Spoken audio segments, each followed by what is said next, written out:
Let's go, Mark. Did you point? I did. Hey, ballers, welcome to If These Balls Could Talk, where we talk about the latest in sports, tech, and pop culture. This is Mark, along with John and Pete, and we would like to welcome back to the podcast my cousin, Mr. Matt Medeiros. Good evening, Matty, and how Cousin Matty. you? Yay. What is up, boys? What's up, fellas? How we doing? Good. Killing it. Glad to have you back on the pod there, Matty. Good to be back. Pod? Is that what the kids say, Mark? Absolutely. The kids say the pod. I'm totally with it when it comes to the kids. Anyway. You're totally with Yeah, it. he's got Totally 6 with it. people on TikTok that subscribe, so you know it's good. Hey, we got our more TikTok than 6. is killing it. And Mark is in charge of our social media, so what could Matty, go I wrong? was so against starting a TikTok, and then we started putting out more and more videos, and John was like, we got to do it. It's like, yeah. There it is. Yeah, that's where it lives. Sorry for the false start, everybody. That was my fault. False start. What are you talking about? We're started. I had to play the theme song twice. Oh, Not as smooth John- as usual. John, how you been? It's okay. I'm doing really good. It's the end of the school year. Jamie's done on Tuesday. We're gonna go get hibachi on Wednesday to celebrate. I think we're gonna go see a movie on Wednesday to celebrate. I had Wednesday. Did you have ice cream off. Today? Did you have ice cream today? I did have ice cream today. I have ice cream every Thursday. I have Wednesday off. Happy preemptive Juneteenth, everyone. I love that it is a think I have state Wednesday holiday off. now. Wednesday. What a great day to get off. Just break up your week. Fuck yeah, it makes Yeah. it feel like really dumb. You That have was 2 like- Mondays, whatever. That was the way I would Hey. do college And courses all the time. I'd always schedule and break up all my week. the Yankees are dominant. I saw a reel today that showed Aaron Judge forcing people to quit the MLB 24 game, like, and pretend because he hit the ball so goddamn far, and I'm fucking loving it. Fucking loving it. And yeah. It's good. It's good to live in New York sometimes. It's been a way more, and even though it's been disappointing so far, as the Knicks left the playoffs early and the Rangers left the playoffs early, they both did very well and had very successful seasons. And I expect to see similar things from the Yankees. So, You expect them to bow to the playoffs early? All right. no, I expect them to be in the playoffs finally. Aaron Judge has so many fucking home runs this season, and It's love not just Aaron Judge, though. I mean, look who's come to play. I know. We're probably going to talk about this. We definitely are. We definitely are. So don't get into it too far. How are you doing, Mark? How's the secret mission going, bud? The secret We're mission. only So, 15 minutes early. Thank you, ladies and gentlemen, Much for better. being present for us and our late. I mean, starts. this is the last week. It comes to a fruition on Saturday. Again, I forgot to check in to see whether or not I can do like a live feed, but like right before it starts. But talk about viral marketing. We've been prepping it for like a month. seriously, So. it's. I know this is such a tease for everyone. Hopefully, it comes. Mark, you're such it's a not going to tease. be. I know I'm such a tease, but everything else has just been super busy. I mean, I closed on a couple more deals last weekend for real estate, so I'm gonna have a good amount of closed deals this summer. It's gonna be a good real estate summer, and then there's more to come too, hopefully. So, yeah, we'll see. It's gonna be a very, very busy summer. And the family's going on vacation. Pretty soon we're going up to Maine. This is a big family vacation. Matt, we might actually see your brother too when we go nice. up there. Yeah, we're gonna I think we're gonna be about an hour away from where he is, so we're gonna try and You may not get a contact high if you're an hour away, but if you get any closer, immediate. Well, we'll see. We're Minimum gonna safe try. distance. We're still gonna try. That's Pete, how awesome. you been? Sick.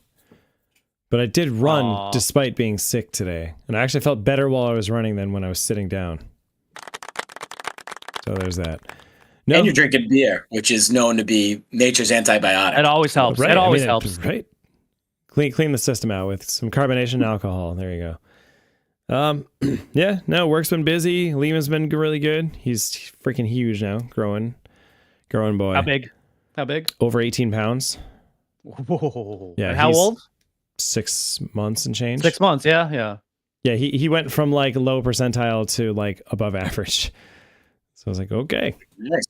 quick. He loves to eat. growth spurt. He really does. He loves solid foods now too. He's got like maybe 8 or 9. Oh yeah, what kind of solid foods? A bunch of stuff. Sweet potatoes, bananas, green beans. Let's see if I remember them all. Carrots, apples, pears. Just tried butternut squash. Really likes that. Avocado. and Wow, mango. you guys are giving today. a lot. I think that's You guys are giving everything. a lot. Steph will correct me if I forgot something. I'm sure she will. Yeah. All right. All right, and let's now move it's this time shindig for on. our, Sorry. it's time for our guest to take over the show in our segment Ball in the Corner Pocket. All right, fantastic. Well, obviously, you guys have a Boston boy on, so I have to start with our love having a hometown. Boston boy on. Fantastic. 3-0 Celtics, absolutely crushing all competition in the NBA playoffs. Undefeated on the road. We are up 3-0 as of the time of this taping. And the really exciting thing is that for next season, I mean, Jason Tatum's going to get his max deal. Derek White's going to make enough money to make the luxury tax make us blush, even as fans. But really, this team should be rolling around into next year, assuming we win, knocking on wood. We're not promising anything, Celtics Nation. Assuming we win the title, finally. Should this team be considered one of the greatest Celtics teams ever, or one of the greatest NBA teams of all time? Or should it not? I mean, with your one championship. I'm sorry, 18. I mean, it would be 18. We're talking about this specific team, the way the question was phrased. The way the question was phrased to me. But look at how they bulldoze through their competition. Okay. Slow the fuck down. All right. Slow the fuck down. All right. No. You beat a bunch of teams really handily, but none of their best players played. I mean, you're beating the shit out of the Mavericks, but just as we talked in the green room, poor sad fat Luka Doncic had to sit the last 4 minutes of the game. Well, there was some iced sweet tea he had to go drink, so it was kind of thirst. I mean, I don't know. I don't know if they. I mean, they're dominating, but they're dominating teams that are either tired or dead. But they dominated during the regular season too, right? Sure. Now they didn't get as much as like the Bulls who got 70 and the Warriors that got 72. I think I forget which is. Which. I just think greatest team is a little bit of an overstatement. Let's win more than one. You're right. You're absolutely right about that. It's probably stepping a little bit out of bounds here. That's saying that they're the greatest Celtics team of all time. The 86. No. The 86 Celtics to me will be the all-time greatest Celtics team. Yeah, now that team was empirically better. Do you feel like it has the potential to be the greatest? Like if they keep going like this over the next 4 or 5 years? Jaylen Brown and Jason Tatum are absolute phenoms. Absolute phenoms. And which one of them is also a genius? One of them is a genius, right? That's Jaylen Brown. Jaylen Brown is an actual genious on top of a world-class NBA player. Yeah, and he's learned to dribble his left hand, which a lot of Celtics fans are big fans of. Pete, look that up, by the way. He does science for fun. He's like an actual smart person. Really smart. That's he's really smart. cool. And he's very social conscious as well. He's a very smart man. I guess I'll ask you guys, when these contracts come up, are you going to are you going to do another tea party to pay them all? What's going to happen? Yeah. It's going to be tough, right? We're gonna sell everything. Yeah. Sell everything. You can have Harvard. They signed Jaylen Brown. Yeah, I know. They signed Jaylen Brown to a max deal last season. And Tatum is definitely due for a max deal this year, and it's going to break Jaylen Brown's record. And when is Porzingis up? Are you going to give that? No, he's already signed. He's good. I don't. His money. And yeah, everyone else is going to be on a rookie contract or something like that. Like Derek White. I don't know how Derek White fits in this financially. I really don't. And he has been by far the best player that they've had throughout the entire season and in this playoffs, with the exception of maybe Drew Holiday, who they just signed to a large deal as well. So you're running out of money here. Yeah. No. We can pay Derek White, and we will, and just pay the horrible luxury tax. What are you going to pay? Yeah, well, okay. No, that's what you do. No, we're totally, because of the new rules in the new deal, we can re-sign him. We just have to pay a big penalty because we're past the second apron. I do have a bone to pick because I love Derek White. So please, Derek White lovers out there, I am with you. He is the man. The best players in the playoffs, you can pick either Jaylen Brown or Drew Holiday. I think those guys have risen above. And Derek White, there, but not there. Derek White, though, so Derek White and Drew Holiday, I think, have been the quintessential players because they're playing winning basketball. That's true. Jaylen Brown and Jason Tatum are going to do their thing, but the ones that have been making the plays that have kind of put them over the hump have been Derek White and Drew Holiday. And I think Derek White, especially on the defensive side, has made those championship plays. As long as you put them together, I'm okay with it, because I think your first point was right, but I don't think you can put Derek above Drew. I think they've both done things that are just, for real Celtics fans out there, how great is it to have Drew Holiday like just waiting under the basket and taking a good layup instead of Marcus Smart, who I loved, just bricking a three, just guaranteed brick going off the backboard. So cheers to us. What an upgrade. There's a lot of talks that are saying the MVP, the real MVP of the Celtics, should be Brad Stevens because of the roster that he built. Executive of the year for a reason, right? Mm-hmm. I know there's a couple Knicks fans on the call, so you guys may be confused. This is organic roster building. Pete doesn't actually care about I don't really have an affiliation, so. And all we do is we're going to go get more Villanova players next season to be even more Villanova. And maximum Nova Knicks. In all seriousness, Tom Thibodeau Supernova just Knicks. works these guys way too hard. You know who you should get? Former Villanova coach Jay Wright. There you go. We'll bring the whole fucking band back together. Exactly. By the way, and just to bring it up again, I really love how they all fuck with each other and they're all real actual friends. I really think that's awesome. And it makes us a better basketball team, but we're not talking about We're not talking about the Nova Knicks. It's nice that they can joke around while they're not in the playoffs. Shut the fuck up. Damn. Too soon? Too soon? No, it's all good, man. It's all good. We're going to give Jalen Brunson keys to the fucking city. Fill me in here with basketball. Jalen Brunson. Are prospects very important too for longevity of your team, or do you guys feel like if role this players core are can huge? stay together, can you keep the rest of it going? I mean, I guess need both. It's a small because it's impossible to play all 48 minutes, says the Nova Knicks, because their bodies break. Because Tom Thibodeau tried, and it Tom Thibodeau tried. Well, here's one reason why the Celtics have been able to do as what they've done thus far is because rookie deals were with Jaylen Brown and Jason Tatum, and that is not the case anymore. So. I mean, they're going to get paid $50-60 million, and they're going to, Matty's right. They're going to get a huge ass luxury tax for it. There's no loyalty in the NBA. There's like an right adjustable salary cap that you can increase if you trade for people, which is how they got Holiday and how they got Derek White as well. Can we talk about, just because we're out of time, but can we talk about how big Derek White's block was in game 2? Oh, incredible. Yeah. Incredible. Stop that whole run. Absolutely. Yeah. And then game 3, the whole run was stopped by Luka getting fouled out on tiki-tacky plays. I think it was fouled out by him not shutting up to the refs. Well, and they were losing before that, by the way. They were losing before he fouled out. They were on like a 17-3 run. They were down by 2. And basketball is all momentum. Shut the fuck up. I have real-time polling, and John's numbers in Dallas are just shooting through the roof. Shooting through the roof. Rams fans are all in. European champion Luka Doncic. I don't know. Yeah. Just very anti-Boston some days. I love you guys, though.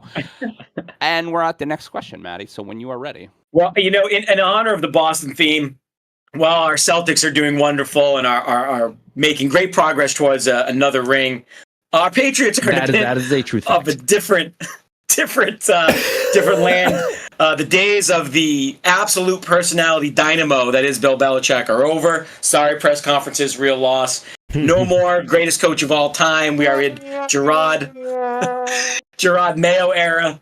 And we have a whole new offensive staff. We have the OC Alex Van Pelt, formerly from the Browns, senior offensive assistant Ben McAdoo, and of course a real, actually named defensive coordinator, very rare, promotion from our old defensive staff at DeMarcus Covington. The real storylines of the Pats are we had an amazing defense, even though we had 2 big injuries last year. We're bringing back essentially the entire defense. We've added now the Boston savior, Drake May, tall, handsome, just the way we like him. So it's the prototype right there. Yep. Get tall and fuckable. That's our rules. We just take him and we put him in the Tom Brady cloning machine, and then we try to get as close as possible until it's right. Yeah, he's already doing Rogaine just to match Brady, just to get even more hair. I mean, that's how right. Yeah. We've drafted all new offensive positions. We spent the entire draft on offense. I want to know, as both for Mock, a real fan, and for people on the sidelines like you boys, how do you feel about the Pats this upcoming season?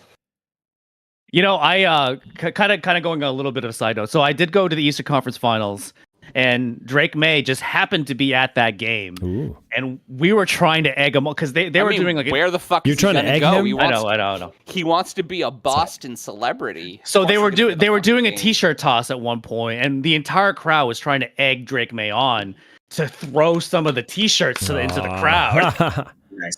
That would have been so. That would have been fucking so epic. awesome. That would have Yes. been so fucking awesome. He should have 100% did that. I know, Right? I know. He didn't, but that would have been Missed fucking amazing if he opportunity did. right there.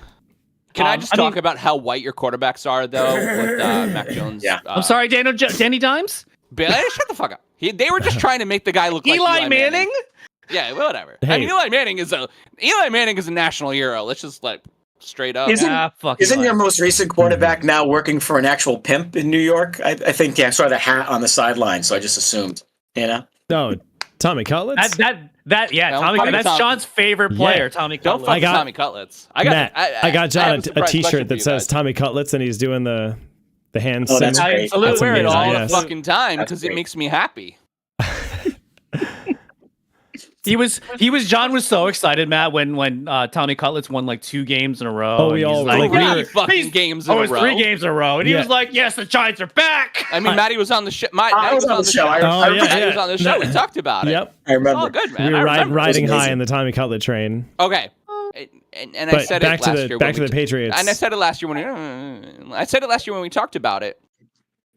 It just has to make football fun, and really any change has to make football fun. And bringing it back to the Patriots, I mean, I don't think it was fun to be a Patriots fan last year. The Patriots were unexciting. Bill Belichick is boring. I don't think it was mean, fun they to need be a Patriot last year. Right.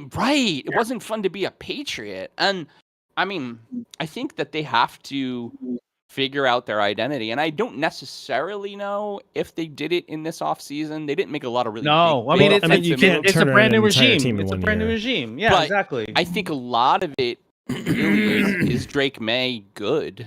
And I mean, I guess I don't think you guys are going to know until you start. Does he start the season? No. Jacoby Brissett's think he's Oh going yeah, yeah, yeah. Brissett. I think Drake May starts the season. I think, Really? Oh, I'll take that back, cuz. I think Ooh, Jacoby will start the preseason, but I think Drake May is going to overtake him. I really do. interesting. That's a hot take. That's a bet. You I guys like heard it. it. I'll Scotch bet you bet. on that. I'll bet you on that. Scotch All bet. right. We'll do dinner and a beer for starters. Week 1 starter, Jacoby Love it. Brissett. Okay. All right. I like this. I don't know. Write it down. Research department. And I mean, on top of that, who is either of them going to throw the ball to? Well, Look, they we have drafted, all these rookies they got. receivers. they drafted a couple wide receivers in They did. in this year's draft, and they've been forming some chemistry during OTA. So we'll see. Well, what are their names? Because I know they took 2 of them fairly high, right? There were some of those touted receivers. I mean, you went and got the superstar Juju Smith-Schuster, so that's going to work out. I don't think he's on the team. No, anymore. he's not on the team anymore. His knee's not on the team anymore. The rest of his body I is. want to let you know that the research department literally just looked it up, and at least according to ESPN, he is. So Really? He is. Yeah, no, he's still on the team. So we drafted Jalen Polk and Javon Baker. Those are the guys that we drafted. Okay. I mean, Javon- number 1 and number 2 right now: Kendrick Bourne and Demario Douglas. Juju Smith-Schuster. I mean, Jalen Polk will probably make the starting lineup, so that's good. But I mean, You'd hope. You'd hope. I mean, Hunter Henry, not really that much of a tight end. I mean, it's going to be rough for a little bit. And Ramondre has to actually sign his contract, which we don't know he's going to do. And the Patriots, I think, are in a very similar situation with the Browns were last year. That they have a very good defense. Well, yes, and that is essentially true. Drake May doesn't have to, or whoever the starting quarterback is for the Patriots doesn't have to do a lot because they will rely on the running game a lot, presumably. If Ramondre comes back, now that they went and paid Antonio Gibson a whole shitload of money for They being did pay Antonio Gibson a lot of money for being kind of mediocre. I mean, I don't think they know their identity yet. I don't think they do.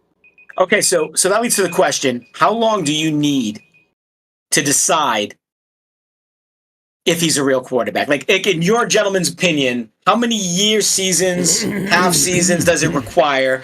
Or starts, if you want to go by stats, since we don't know what's going to happen. I'm gonna actually use a story from recent history when Josh Allen showed up in the NFL, and Pete was pissed off that Josh Allen got drafted by the Bills. Well, And then the The first game of that NFL season. Who's the fucking guy that threw 7 interceptions? Oh, Nathan. Yeah, Hey, of course. Peterman? Nathan Peterman. Nathan Peterman. Nate Peterman. You just 7 combined the interceptions. 2 worst Bills quarterbacks in my living memory. Nate Peterman. And they were just like, I guess Josh has to start. And then the second thing Josh Allen did after starting, like the second game of the season before he was ready, is he jumped over a dude. And then Pete was like, not just a dude, he jumped over a 6'5" linebacker Pete's who like, was really good. Okay, I'm watching. Yeah. And then they won game 3. And I mean, like, that is the kind of really very, I mean, right away. Like, you knew CJ Stroud was the real deal. You knew it right away. For Allen, you'll know right away. For Allen, it was his first couple throws. I'm looking at him like, oh my God, I've never seen that much exit velocity of a football before. And it didn't like arc. It went straight at the guy across defying gravity in 20, like, holy shit. And then he jumps over. I'm like, okay, this guy is an absolute freak. He doesn't have it together yet. I was going to say, he threw a lot of interceptions his first couple of years. And bad completion. First year. You think about 19 it, wasn't that bad. And 20, he was amazing. Really very recent. Let's think about the difference between Bryce Young and CJ Stroud. And you could tell right away Bryce Young wasn't going to work out. Right. Not to mention the fact that he's short, right? But you just could tell he wasn't going to work out. Drew Brees was short. Well, Drew Brees was Drew Brees, though. He also had massive hands, which, it's very important. I think we'll know really quickly, but I don't think they're doing him any favors. And I mean, that's the conversation around Daniel Jones, that they're trying to convince everyone in New York that they haven't done him any favors. No offensive line, not really any offensive weapons. Like, I mean, you just kind of don't know. I'm not saying Daniel Jones is ever going to work out. He's never going to work out. We're fucked until they trade him, get a new quarterback. Drew Lock isn't the answer. I think this is the last year, right? This is the last year that they have to pay him. God. Yeah, okay, so, and I knew this was going to happen, right? This is the year that they had to do so that they can get out on the exit next year. So it's next year. Okay. Cross your fingers, cross your toes and your butts. Too bad we missed the best quarterback draft in recent history. Yep. And time. Oh no. Do you have another question? We lost Matt. Do you have another question for us, Matt? I have one more Boston-related question. I want to know that I do this under duress because ever since we traded Mookie Betts, I have banned the Red Sox because screw them. Because they did not learn from the great trade of trading the best player of all time. So we traded him, so I have not watched the Red Sox, and I won't watch them because screw them. But they are, allegedly, I haven't seen this live. He's a man of principles. Apparently they're still playing. And apparently they're also 2 games out of the final wild card spot. I want to be very clear. I'll be rooting against them. I want them to lose every game because they deserve it because they're garbage. But all that to say, the recent big moves have not paid off. Great free agent pickups like Trevor Story and other people that I don't care about. But the question for you all is, there's some new blood coming in. You guys are only There's the potential for the Red Sox to find some self-respect. Oh, no, wait, they traded all that away. How do you guys feel about the Red Sox future? Because my feeling is generally go fuck yourselves. I mean, I don't feel good after all Matt, that. I agree. Go fuck the Red Sox. I'm in, man. I'm in. Matty, this is why we love having you on the fucking podcast. That was an incredible delivery. Trading Mookie Betts for mostly a bag of peanuts and chips was so pretty fucking stupid. No, we didn't even get the chips. We just got the peanuts. No. We got an empty bag. That's what we got. Fucking A. Because guess who? Oh, Alex Verdugo, who was probably the best player that they got. What team is he on now? I don't know. Is he playing Double-A? He's on the Yankees. Yeah. He is. He's doing really well. Thank you, by the way. And he's doing really well in the Yankees. Yeah, I'm really, really very happy about that. See if you can trade him for Mookie. See if the Dodgers will give up Mookie for that. I don't know. He's on the Dodgers now. Fuck the Dodgers. Can we just group up? Oh yeah, everyone's on the Dodgers. Everyone's on. No, because I'm rooting for Mookie Betts. I can't do it. Do you, Matt? Did you go down? Did you go down to LA to see him? Oh no, I don't go to LA. I have self-respect and. I guess technically that's up for you now that I think about it. Yeah. I don't know. I still love Padres have a lot of shortststops. Yeah, they do. They got a whole pile of shortstops last season. Yeah, we even played him in outfield because we just ran out of outfielders. So how's Xander doing?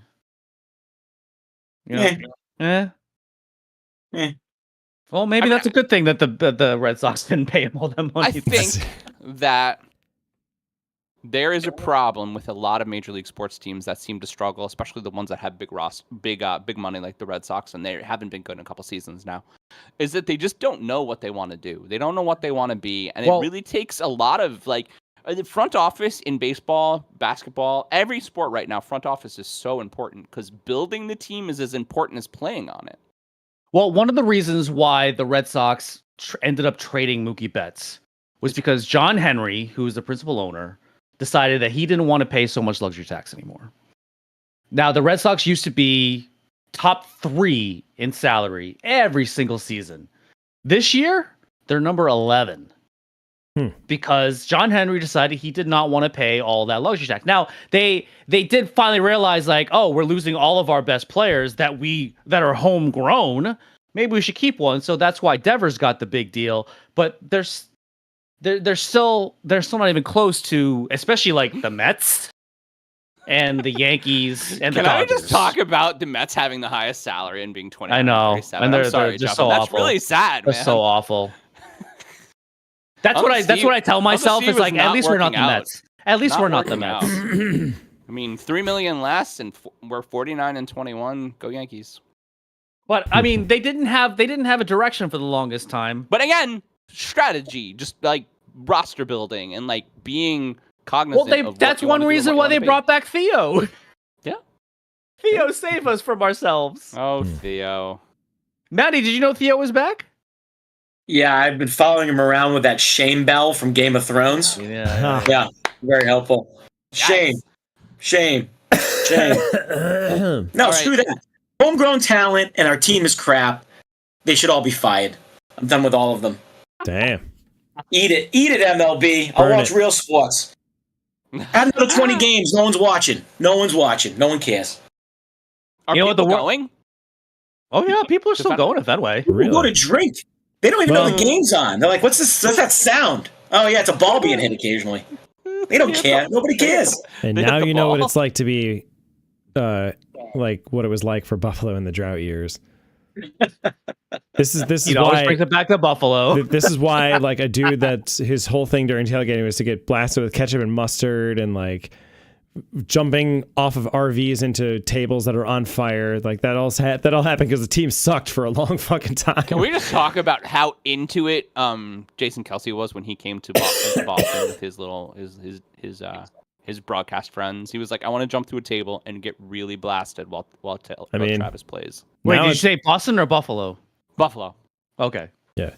But hey, so you know what though? Yeah, I know. He had the time of his life. So you have this opportunity while the team sucks, develop these incredible, weird, like they're overachieving things. Right now though. They're 500 teams. That's exactly what Buffalo did. They were a shitty team that somehow won too much and never drafted well. But you guys might make the playoffs. And for whatever reason, every single one of their starters is right-handed. I don't know why they don't have one single left-handed starter on the team.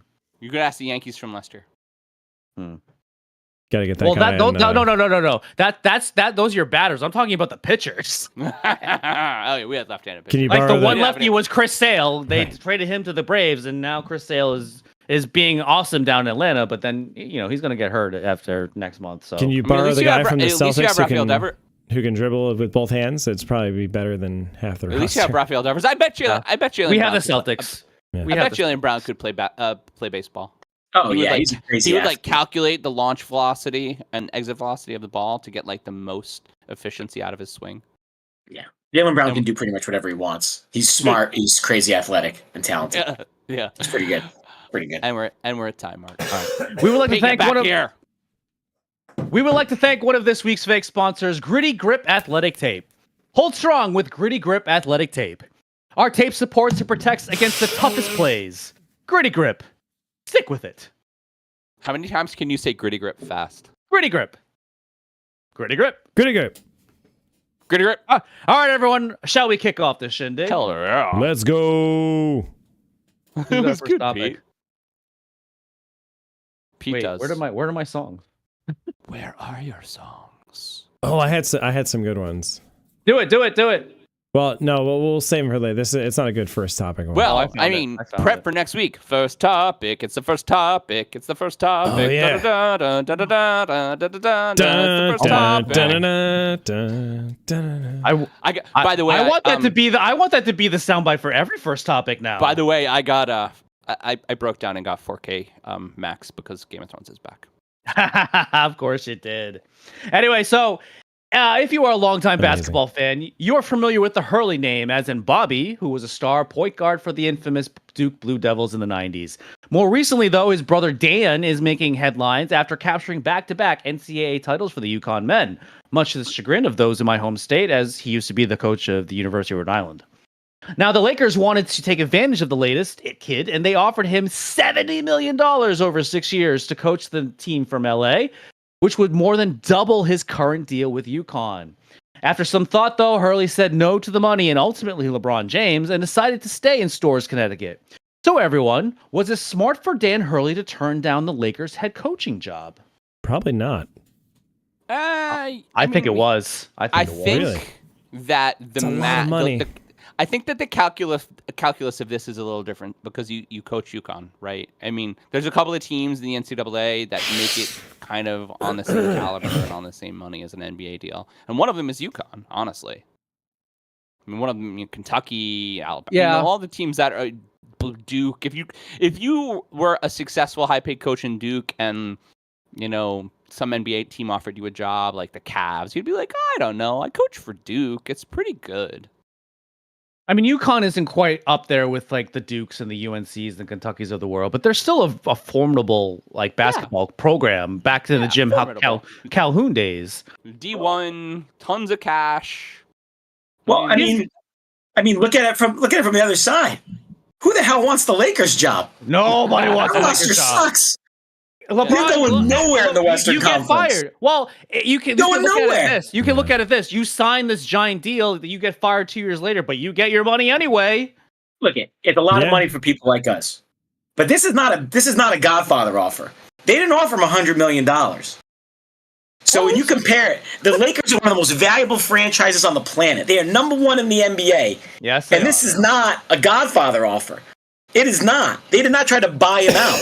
So instead, you're like, hey, you want to come to a crappier team where no matter what you do, it's never going to be good enough, and one of your players is going to actively undermine you all season, and you're not going to go anywhere? Or would you rather be an absolute champ, go win another championship, and then coach an NBA team that has a chance for some kind of progress? Let me think about that. No, that's a good decision. Yeah, no thanks. I think so too. You got to play the fucking Clippers a shitload of times. The Clippers are great. Well, how many college coaches have made it have been successful in the NBA too? Not many. Not many. Yeah, I'm Rick surprised by that. Pitino did the same exact thing that Thibodeau did and ran his players into the ground. And by the end of the season, they were dog ass tired. I mean, yeah, Rick Pitino was basically a dumpster on fire in human form when he was coaching the Celtics. So let's put that on the table. Is he like a Chip Kelly type where he's just like, I'm the shit and I'm going to treat all of you like little kids? Oh, yeah, he thinks he's the shit. Ugh. I mean, he was also bad at his job, so that You know what's that's- interesting about Tibbs? It's doubly bad. All Tibbs players. Every neck was broken this season. Literally every single one, but they all love him. He's a great coach. He's just not a good time manager. Yeah. Well, you know what's great about Tibbs is he gets endorsed by every local hospital in the New York area. He just tries really great business. Does a really good job. I was just watching That is a true fact. I was watching the fucking players die, just except for They all died. I don't think what's his face who got stepped on by Joel Embiid was Tibbs' fault, but the rest of them were.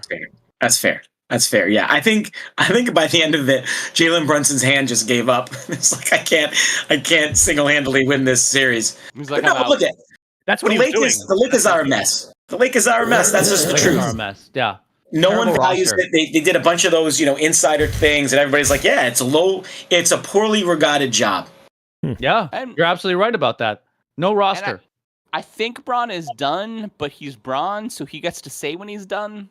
Yeah. But But he shouldn't at this point. He shouldn't at this point. Right now, he's still a fantastic player. He can still bring it. Is he a top tier player though? No. Probably not. No, but he's also not Michael Jordan playing on the Wizards. Like, That's true. there's it? a low bar. If you're going for the Jordan versus LeBron, that's its own topic. But I will just say this: the longevity of LeBron, the way he played this season, absolutely, is the most amazing thing I've ever freaking seen. Yeah, no, you got to respect that. It's incredible. He was an All-NBA guy, and he's like 89 years old in basketball years.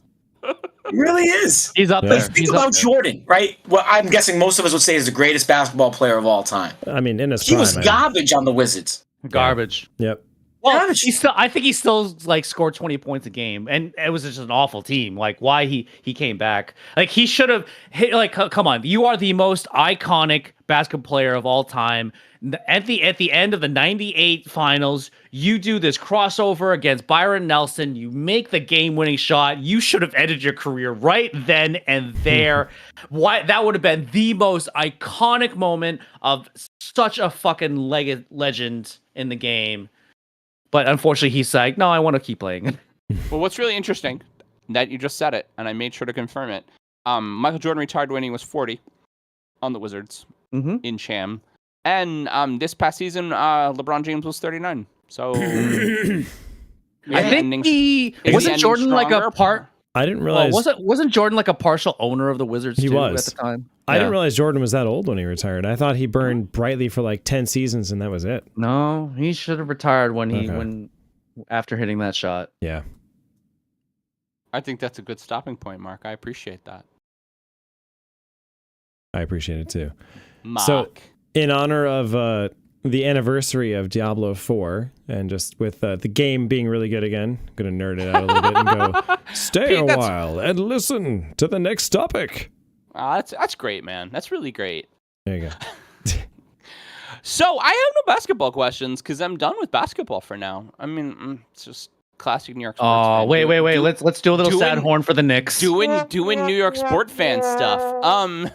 So I'm gonna talk about something that makes me happy. Quietly approaching the halfway Yankees. point. Yeah, hell yeah! In the baseball season, the New York Yankees are tied for the best record of the MLB at 48-21, 49-21. As of today. This is on the backs of massive offensive performances from AL home run leader Aaron Judge at 25 and Juan Soto, who is top 5 in batting average at 316. By the way, Pete, that's a really impressive number, hitting over 300 halfway through the season. Even I know that. That's pretty good. And the most notably, however, a massively successful first half for rookie pitcher Luis Gil at 8-1 with a 2.04 ERA. And Gil, that's also good. Gil is in the rotation to replace 2023 Cy Young winner Garrett Cole and is a candidate for Rookie of the Year, not to mention to start this year's All-Star game for the American League. So, with Cole scheduled to return in June and talk of putting Gil on a timeout once that happens, do you think the Yankees might try too hard to make Cole work when he returns? And for Gil, never eclipsing 96 innings pitched into a pro season, are they just worried about his development as a professional? John is so cute when his teams are winning. Hey, and man. He just wants to talk about nothing but that. You can feel the energy in the air.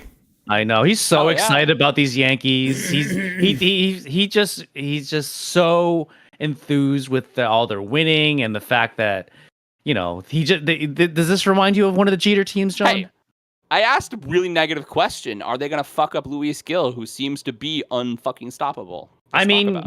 Maybe. Because we have someone who's on the bench right now that really doesn't know what the fuck he's doing in Aaron Boone. And the fact that listen, wow. they've struck gold with the fact that they lost last year's Cy Young winner, right? Like, and what are they going to do? Found one, and they just found another one. They just found another one. I can't even believe it. And honestly, I am shocked because at the beginning of the season, you asked me if the Yankees were going to be good. I'm like, I don't know. They got to figure pitching out. Juan Soto, though, was probably the best offseason move because he is made for Yankee Stadium. Okay? Yeah. Made for Yankee Stadium. And I find it funny. I believe it was Jeffem that said the fact that he thinks that he's actually outdoing a contract to re-sign with the Yankees, which could be true. But the fact that he's been doing amazing, and Aaron Judge is finally 100% healthy. Yeah, yes. The Yankees bats look good, and the fact that the pitching has been held up. I mean, the world's greatest janitor, Carlos Rondon, has actually been doing pretty well as well. The Yankees look pretty good. 9-2, baby. 9-2. And I mean, it's easy to win when you score 10 runs a game. And I understand that. And it's June, and it's about the time when baseball starts to get serious. Yeah. Now, are they overworking their rookie? Maybe. I mean, he has never pitched this much. They're not going to stop. But when Cole comes back, I mean, he's the Cy Young Award winner, and we're giving him $1 jillion. They're going to give him a shot. But what's his name? Lewis? Yeah, Lewis Gill. Lewis Gill. I mean, he's going to stay in the rotation. So he's going to pitch every 5 games. He has to stay in the rotation. But they are talking about, they're not talking about a pitch count, but they are talking about, and the word they used in the articles that I read and from Yankee Baseball is a timeout, and notwithstanding possibly a move to the bullpen. But we've talked about this, right? Like everything in baseball is a routine. You need that momentum. You need that regular schedule on and on. Now, I think he needs to pitch every 5 games, but he probably shouldn't go like 8-9 innings in those games. Most of the losses this season have been weird ass Nestor Cortez. I'll Nestor take a break and Garrett Cole can step in that position. I mean, do you want to talk about the real thing that you're sweating at night about? I mean, you're in a safe place. No one's listening. You know, it's just a few guys on the phone chatting with each other. Maybe there's somebody recording. I don't know. I'm not a doctor. Maybe, who knows? Did you want to really talk about it? Because I know it was keeping you up at night. It's the Dodgers. That's who you're worried about, right? Not until the end. Come on. You're not waking up in cold sweats. It's looking to be a Yankees-Dodgers World Series, and they faced off. Was it last week? I think it was last week. And who won that series? Yeah, we played them tight. Well, you know, for close in baseball, I think you get to go home. That's what you get. Great, excellent. I'm really excited. I'm really excited about that. That is a true fact. Go see Pizza Rat. Yeah. I don't know. I honestly don't know. I think that as baseball looks right now, the Dodgers do look hard to beat. I mean, obviously, the best pitching and the best offense in baseball, right? But not stacked. It's an all-star team they have. Not the best record, though. That doesn't matter in baseball. You know that. Just if they can crush you in a series at the end, that's all that matters. Yeah, exactly. We'll see who's the hottest team in September. At the end of the day, playoff baseball depends on who has the most healthy pitchers, right? Because in a 7-game series, it's impossible to win a 7-game series without a guy who's going to win 1, 3, and 7. Well, I get it. Also depends on the momentum at the end, because the 2 top seeds last year. Like, presumably the Yankees and the Dodgers will be the top seeds. They are going to sit on their ass for a few days while the wild card series is going on. Yeah, while the Royals look how well with people. Look how well that turned out for the top seeds last year. They lost. Yeah, I don't know. I mean, I think that is another really big problem. I think the 100-game winners last season all shit the bed. I mean, one of the 100-game winners was the fucking Orioles, who aren't a 100-game winner this year. No, they might be still, but they were the team I was rooting for last year because of the surprise success. I just want to let you know that you're not allowed to say that in your house. Your wife might divorce you, so you have to be real careful. Well, okay, fine. Second team. You can like any baseball team, Pete. You can't like an American League East baseball team. You have to like the Yankees. Oh yeah, that's true. Like a national team. That was in the prenup. That was in the prenup. Right, yeah, if you're gonna like another baseball team, like at least a National League team, if not a National League team, like pick one on the West Coast. John, could you do me a favor and edit this whole thing that I just said? No, I'm gonna leave it. You can be a Padre fan. You can go hang out with Matty. Like it's fun. Yeah, Petco's beautiful, man. Petco is beautiful, by the way. Of course. Way to do it. We went out. Yeah, it's gorgeous weather. What, 4 years ago now? We went out and they weren't home. I tried to get us to a game, but nobody was around. But we literally stayed like in Gaslight, like right outside of Petco. Oh, nice. That's the spot to go. Yeah, it's a beautiful stadium. If you've never gone, Pete, you gotta get out there. It's worthwhile. So I've looked at it from the rooftop bar. So I was gonna say, didn't you do it the last other time you were in San Diego? So 2012 we were there because a cruise that we were on to Mexico disembarked from San Diego. And the night before, we were wandering around and like, I don't know what to do. Like, hey, I heard there's this cool bar. So we go there to this other hotel. We're like, the elevator says the bar is this button. We're like, okay. Shoot up to the roof. We're like 23rd or 24th floor. We get out there and it's this gorgeous rooftop bar with like little fire pits and all these amazing things, multiple bars. You got restaurant service up there. And we look over the edge and there's Petco Park gorgeously laid out right there in front of us. I'm like, this is fucking awesome. Yeah. So we made it a point when we went back for a dear friend's wedding to go back to that bar. And of course we did. It is. I heard in I wish I remember the German, name. San Diego means a whale's vagina. Yeah, that's the Portuguese translation. Very little known. Yeah. And we're at time. I mean, how do you top that? Next topic with my brothers.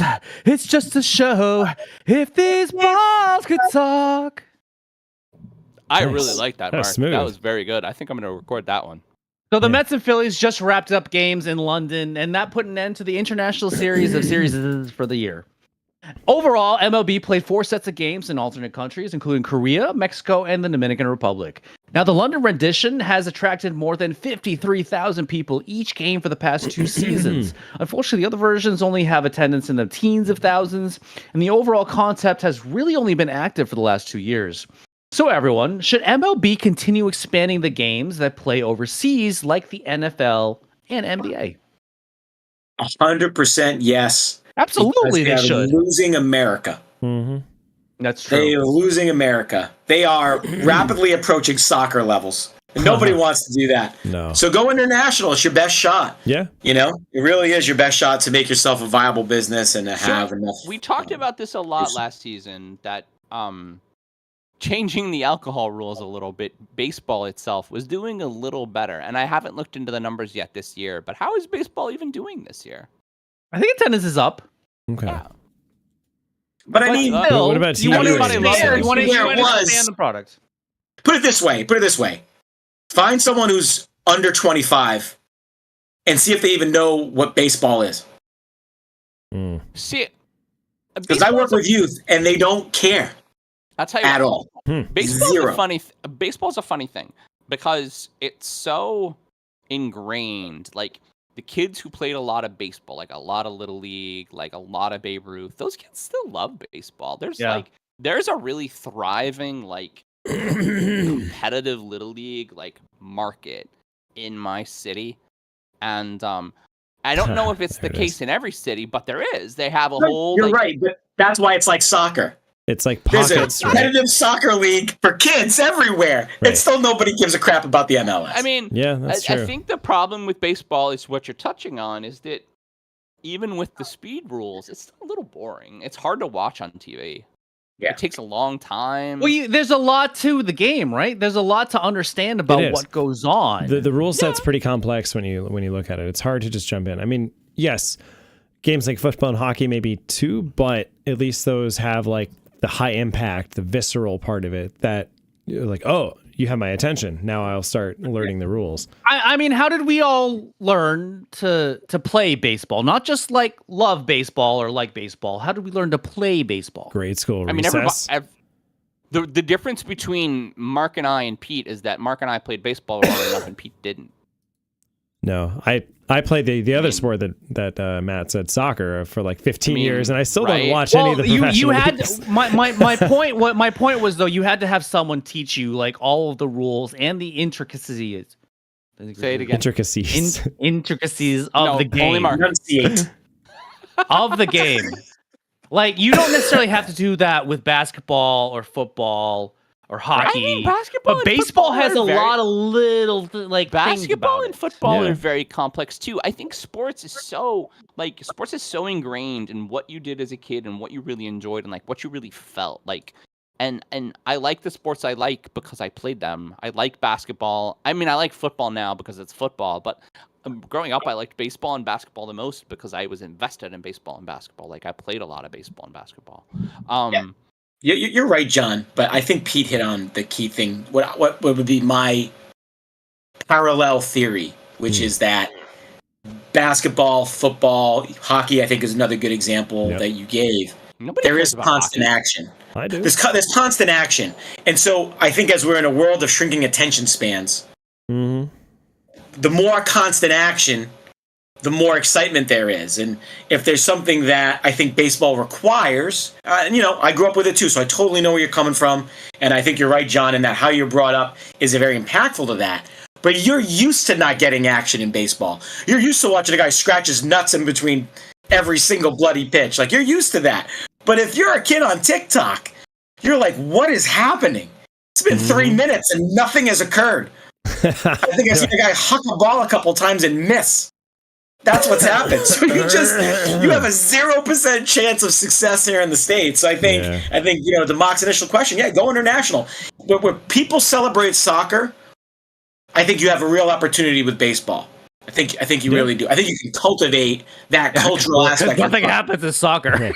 Like, now, okay, baseball soccer, they love it. It's the number one international sport. They love it. Baseball's still huge in Latin America. Japan, they have a bigger, we probably pivot just Japan for probably has a 1 bigger second? following than the U.S. at this point. On top of this conversation, did you guys see the pictures of Cosmic Baseball that just got released on social media? Cosmic Baseball? No, but that sounds cool. All right, Cosmic Baseball, and everyone who's listening should Google it. What they did was they took a regular baseball stadium and they illuminated it with black light. So it's midnight bowling. It's midnight bowling for baseball. It's literally fluorescent baseball, and it somehow works. The ball is fluorescent. The uniforms are fluorescent. Do they still throw it 100 miles an hour?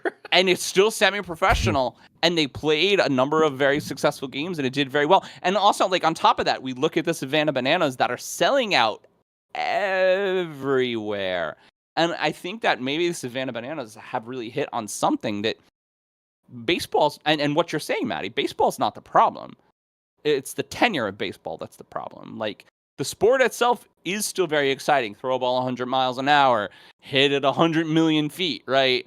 But there's a lot of breaks. There's a lot of slowness. And if you do something like when the guys come out, they sing Hamilton, right? That's what they do in the Savannah Bananas. Or Cosmic Baseball, right? Everything is in blacklight. That's kind of fucking weird. And it's not that the MLB is ever going to change to that, but it's fun. Minor league baseball's fun, and minor league baseball's fun because the food is still pretty good. It's still baseball, but the shit all the time, just like all the time. They do a lot of stuff in between innings and whatnot. Yeah, $100. I'm a little mad at myself. I had an opportunity to go to see the Savannah Bananas at Fenway Park last weekend. No, you didn't. Oh, you should have done it. I'm sorry. My niece had a graduation party. Okay, Don't use our family's name in vain, Mock. Don't make your excuses. How dare you? You could have seen Johnny Damon. I could have seen Johnny Damon. Yeah, right. He's on the same Bananas. You know what, though, John? You made me think of something, because I think it's something we haven't addressed, but I bet we all agree with this, which is part of what baseball did is they diluted the product with so many games. That no game actually matters. A lot. Right. That's and they're never going to give that up. They're never going to give that up. I'm not saying they will. I'm just saying if there was 182 football games, we'd give a lot less of a shit, regardless if it was football or not. It's just too many. It's too many. You reduce the value. When you can always get it, when it's always on, you kind of don't care, And so I think that that's something that they're not going to change it, but that's part of this too, right? Football, even though they keep trying to add bloody games, right now it's 7. It is what it is, right? 17, so what you're going to get, and they all matter, and that builds, viewing. That builds that as a fan. We're all football fans here. We're not trying to miss a game, right?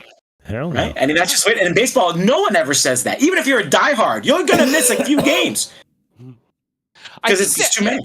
I think that's really apt because even with a regular arena sports, 82 is still a lot. But when you play double that, you almost get you literally say officially, you say one half of these games don't matter. And yeah, I know why they do it. They do it because baseball is very random at some points, right? Sometimes shit just happens, and they play so many games to let the cream sort of rise. I guess, but I mean, wouldn't 82 be enough? I mean, not in baseball. Really? Every series, every team, when they play a team, they play them at least 3 times, if not 4 times. I mean, in their own division, you generally play anywhere between 18 and 20 games. So that's like 6 series. The Yankees go to Boston, right? They play Boston at least 3 times in Fenway before they leave, right? They might be doing this weekend. That's right. So I brought it up.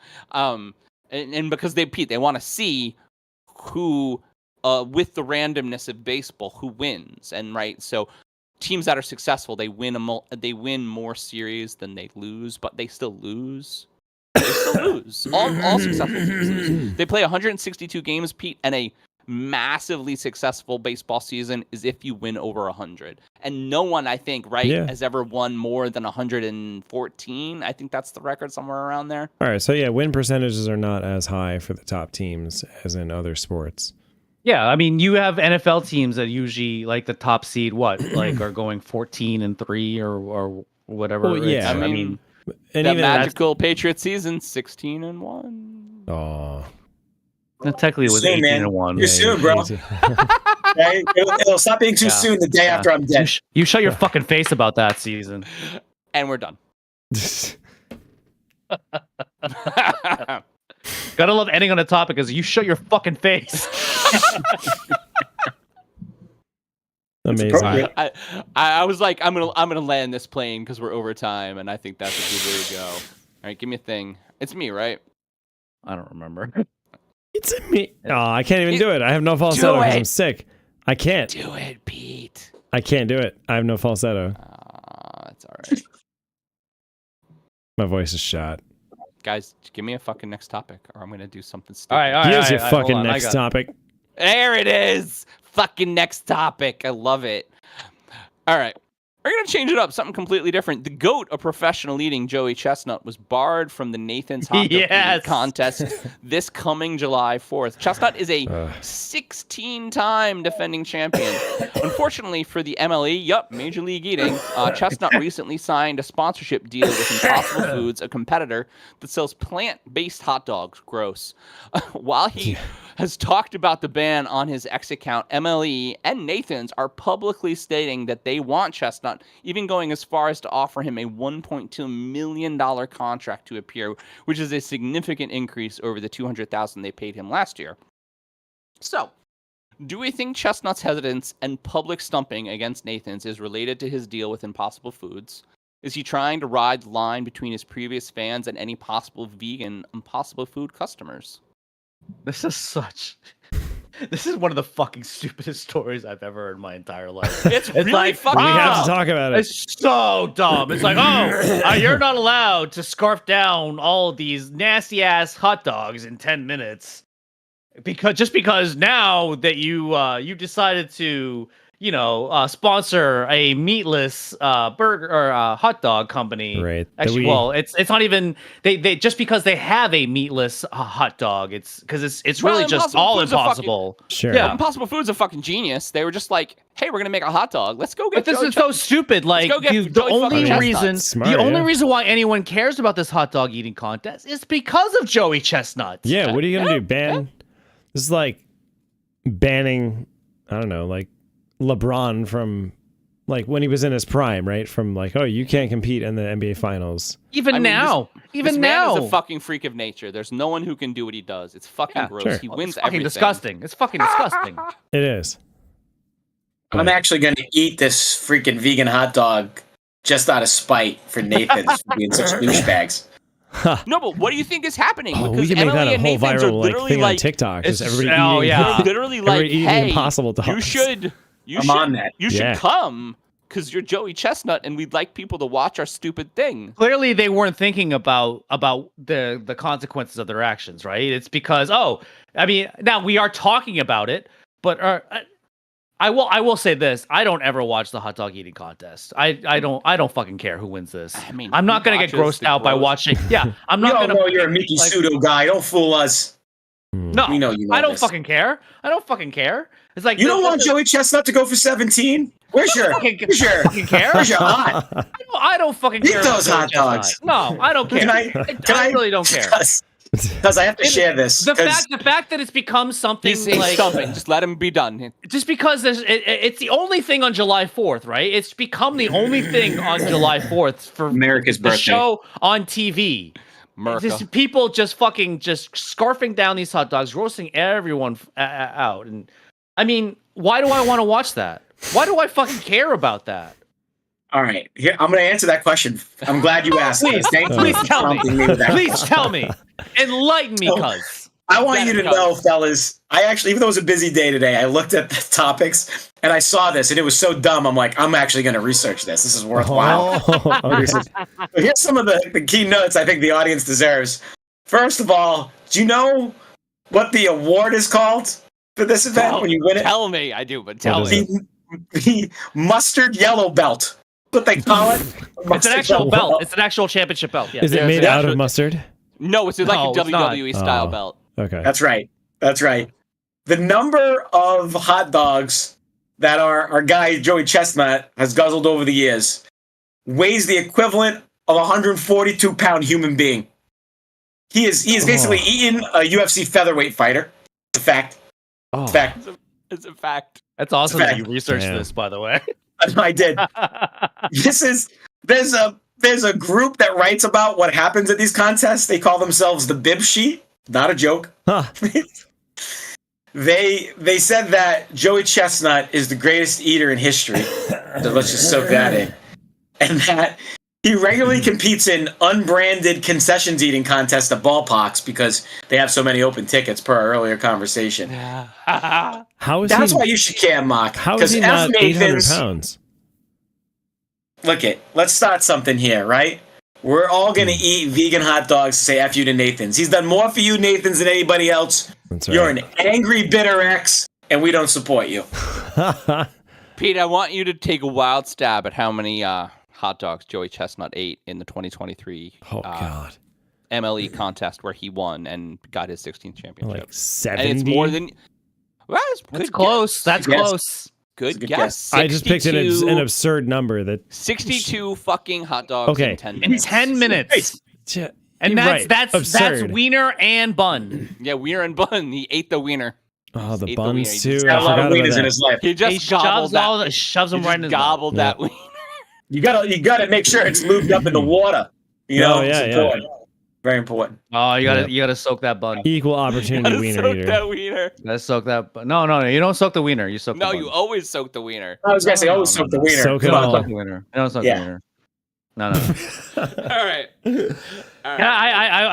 I you know, I had an opportunity once to join Weird segue, by the way. No. This is a good segue. I almost actually joined a tater tot eating contest. Okay. This is a real thing because I mean You I love can eat. twats. Just I love can some eat. I tots. love my tots. I love my tots. And I listen. I can when I put my mind to it, I can definitely fucking eat. So Don't put that on your Tinder profile, please. I should winner of a tater tot eating contest. Yes. That'll work. Who And wouldn't want left. to date me? And Who wouldn't left. want to date me? All right, Mark, get to your point. Run out of time, bro. No, that was my point. Oh, you just were in a contest. Oh, you weren't in a contest. That's a great I was story. gonna join a Almost. contest. Oh, It's great, man. I It's think really I great. think you Really gotta proud. revisit it. I and was do it. talked at the last. I was talked out of it at the last second, but We're I really definitely- proud of you. I think I could have won. Next Were you time, talked follow about your it by your gut. wiener? Was that the segue? Yes. Yeah. Next time, follow your gut, literally, and do it. It was there for the taking. Tip my hat to you, Pete. There you go. It was there. It was right there. All right. Here we go. Now We've that I been fucked up- spending most our lives waiting for the next topic to arise. Nice. That was great, man. We'd like to thank another fake sponsor, Brawn and Brain Gym Gear. Upgrade your workout with Brawn and Brain Gym Gear. Our high-tech equipment and intuitive apps make fitness more effective and fun. Brawn and Brain. Train smarter, not harder. I do both. We're going to change things up, and I'm going to prompt a topic about AI now. What? So it was announced that Apple plans on partnering with ChatGPT and will unveil Apple Intelligence. And Sean, I'm so disappointed that you didn't talk about this. So the plan will be to integrate into iOS 18 as a beta version this particular fall. The intent is to help users with their writing and communication by offering suggestions on how to draft emails and text, but also to summarize calls and other types of recorded audio. So everyone, what are our thoughts on Apple making a deal with ChatGPT? I mean, it's about time, right? There is no denying that all of the tech giants have to follow suit. They have to. It is a dominant way to ingest data, to summarize data, to write. I mean, there's so many things, like so many use cases. What's surprising about this story, and I did read it, is how do Microsoft and Apple get in bed with the same company? Like, I don't know. That's very true. And what I found interesting was the fact that Apple didn't try to develop this themselves. I thought they were going to. That was the writing on the wall, that they were going to develop their own. Yeah. But the thing about, they might be starting too far behind at this point. The thing about AI and really LLMs in general is it requires a specific set of processing capacity. And Apple is very far ahead on their ARM chips. The ARM chip is very, very suited for AI processing. I was actually just looking at the Lenovo machines that we just got at work, and they all come with neural net processors, which is actually, I thought, was really, really cool. Separate from the Intel processor that's already there doing most of the computational stuff. I just heard that NVIDIA is a $1 trillion company. It's a $1 trillion company. They're trading at they're trading at $1 jillion a share, and it's 100% because of AI. I mean, they are literally they are out a mile ahead. They have so much money. They're actually putting out robots and like human replacement android prototypes, like things that are just completely science fiction. They're like, you're talking about NVIDIA, right? Yeah, NVIDIA. Yeah, they're like $3 trillion now. Right. It's second biggest company in the world. Company. So the fact that Apple hasn't really started their like motion yet, it doesn't surprise me that they decided to get in bed with. I mean, they're Apple, so they just like walked up to OpenAI and they said, "Hey, Sam, do you want more money?" And Sam loves money, so Sam was like, "Of course, I want more money." What does this mean for Android? Is Android Samsung already has AI? Yeah, it literally was like 6 months ago. It's just they don't shout it from the rooftops on super expensive, well-produced commercials like Apple does. And Android, I mean, they're Samsung kind of in bed with Google, right? That mean Samsung going to be using Gemini? I don't think Samsung's AI implementation is Gemini-based, though. And Pete, correct me if I'm wrong. I don't think it is. I thought I saw a Gemini thing on my phone recently, though. I mean, the Google stuff is Gemini. Oh, yeah, right. But I use most of the Google apps. I equate Android to Google. Not going to lie. I don't know if I should. No, it is. I mean, they make the OS. I mean, clearly Android and Samsung or whatever, they have to respond to the Apple intelligence, right? Oh, no, it's fueled by Gemini, according to Medium. Yeah. I trust Medium. Whoops. I want to tell all the AIs out there that you're doing great work and that Matt LaFleur is a big fan of yours. And so when you enslave everybody, keep this guy on the good boy list, okay? You guys are doing great work. I don't trust these other humans, but we're cool. I just listened to a bit of a TED Talk by one of the from the CEO of Google currently, and he said they went through the processes, but the last process is once the AIs will eventually all talk to each other. They will. They have to. Every company will have. Every company will have one, and we'll start to develop. We've already seen that happen, right? Well, we'll already start the companies who develop their large language models and their AIs. They'll start to solve problems with them, and then they'll start to solve problems with them together. And once they start to solve problems together, they have to talk. And once they talk, they develop their own language. Yeah. Once they do that, we're in a lot of trouble. What the fuck? Yeah, that was the creepy part. I think that. And then he was like, "We gotta shut this down." Yeah, one of the things whole that we really backstory of Terminator 2, by the way. Yeah, one of the things we really like about science fiction is that it's close, right? Science fiction, science fact. Like we're talking about things that kind of exist, and we're talking about them in a weird way. Yeah, so I mean, all the stuff that we thought was science fiction as kids in movies is happening. Yeah. right? And so It's coming. It's coming. Mhm. the idea, and they're making them because people our age who watch the movies we watch are the ones who are working in Boston Dynamics and the ones that are working in Google and OpenAI and all these companies that are doing these amazing things. I mean, these people are developing androids. I mean, we've seen robots that react, we've seen robots that are powered by large language models now. The fact of it is that Boston Dynamics is an amazing robotics company, and if anyone Yes, believes they that make don't- dancing robots. I mean, they make everything robots. They make a dog that runs 40 miles an hour with fucking blade arms. I mean, like, terrifying shit, right? Yeah, The and fact now of it is that there is an AI in one of them, and things that will be replaced by them are very, very numerous. We're going to replace soldiers. We're going to replace police officers. We're going to replace construction Ooh. workers. We're going to replace all of those things. My I mean, CPU Not is anytime a neural soon, net not anytime processor, soon. a learning computer. in our lifetime, 100% in our lifetime. Well, if it's in our lifetime, AI, Matt Medeiros here again. Miss you, big fan.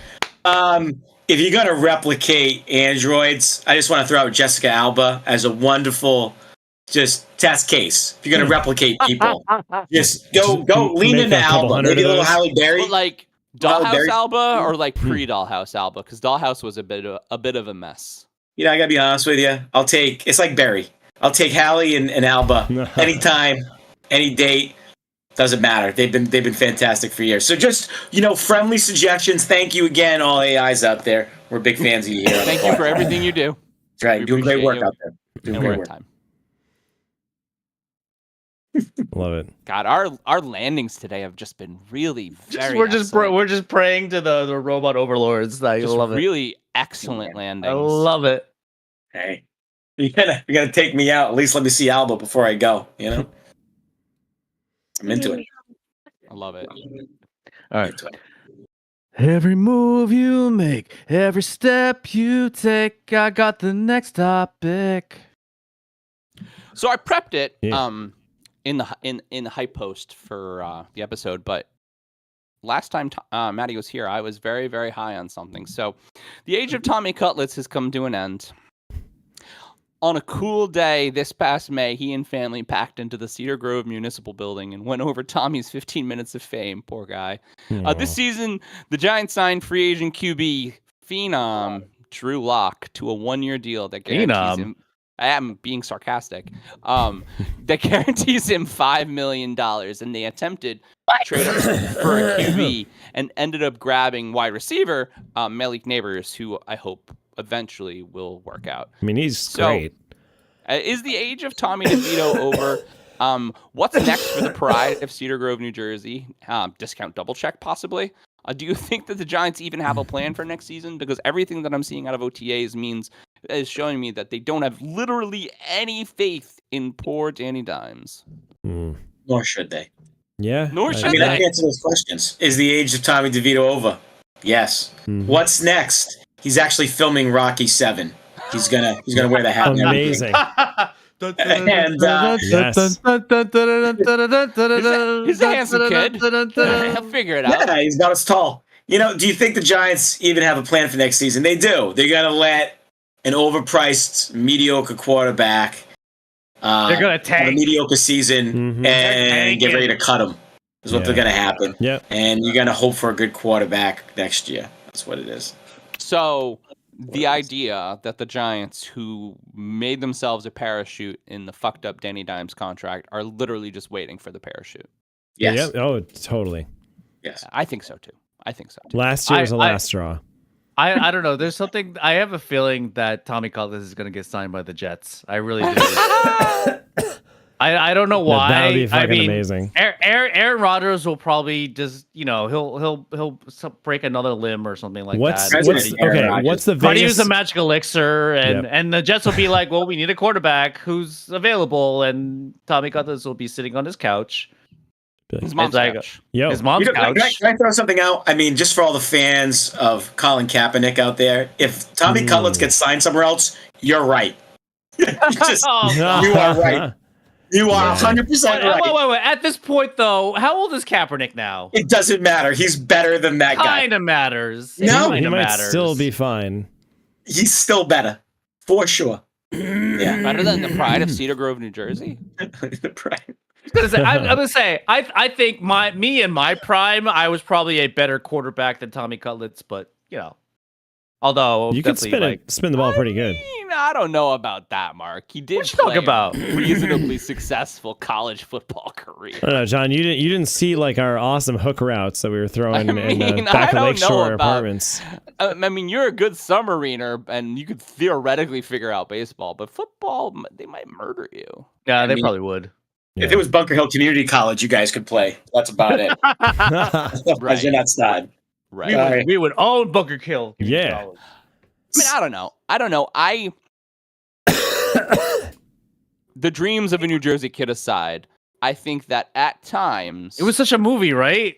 It was such a DeVito movie. looked real last season. It would have been right? played by Mark Wahlberg. I mean, he wasn't playing great teams, but they're still NFL teams. They're still NFL defenses. I mean, he still was semi-successful. He was at least, he took chances and he was athletic. I mean, a lot of the times you just have to do that. I think what really impacted DeVito last season is the fame. I think that the story got in the way and he tried to be more than he was. I mean, there's so many like semi-successful quarterbacks who do fine in the NFL, and it's because they're smart, they don't take chances, and they just they make throws and they just lean on their offensive strategy. And I don't necessarily think DeVito did that towards the end. Like the last 2 games, after the 3 games he looked good, the 2 games he looked like shit. I think he was getting just too big for his britches, which happens, sure. Or he actually faced formidable teams as opposed to the 3 shitty teams that he beat. Didn't though, and I mean, you're comparing. At the end of the day, every NFL defense is probably better than every college defense, even the bad teams. Oh, without a doubt. Right. So, I mean, it's like that fake game that never happened. The best team in college plays the worst team in the NFL, and they play every year, and then But I don't know. I'm sorry. very. I actually listen. I don't think that Tommy Cutlets is dead. I don't think, or his career. Excuse me. I think someone's going to sign him. Alive. I think someone's going to sign him because people NFL teams get desperate, and the fact that Tommy Cutlets did have a couple of successful games, and someone's going to latch onto that. It might not be in New York, New Jersey, so he might have to move out of his off his mom's couch. I feel like it should be though. That's an Italian family. Mom will move. Yeah, you never know. His mom might move with him. That's right. So where are we going, Thomas? So do we feel like splurging all this draft capital on Malik Neighbors instead of trading with the Bills like they should have, so that they could have gotten Malik Neighbors or Odunze? It's all about the Always. Yeah, okay. Just had to throw that little dig in there. That still never would have happened. But go ahead. I know. I can dream. I will Mark. throw this last dig in for you, Pete. You'll appreciate this. So I just put in who are the best remaining quarterback free agents. Somehow, Cutlets didn't make the list.